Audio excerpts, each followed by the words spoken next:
Yeah. Lovely. This is how we do it in Kampala in the morning. We have assorted tea. Then you come for cinnamon, or you come for ginger tea, or you do your own. Hold on, now check the length of the mark.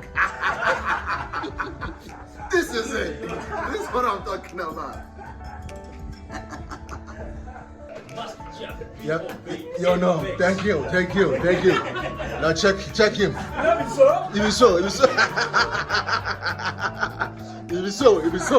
You know, so, you don't know. Check it out. You don't go know. So here we have Ugandan grown cabbages. Okay. Straight from the Ugandan garden. Right. Okay. And then here we have brown babies. Okay. This one comes from the hills of eastern Uganda. Okay. Now this one has a specialty. It's an international signature. It's called chapaghetti. What's the name again? Chapaghetti. Korean style noodles. Okay. Never had anything like this. Alright. Then here we have Uganda's most treasured specialty. P1G, Pepper One Geography, aka Pop. That is what. And then here we have some delicious rice grown from the swamps of northern Uganda.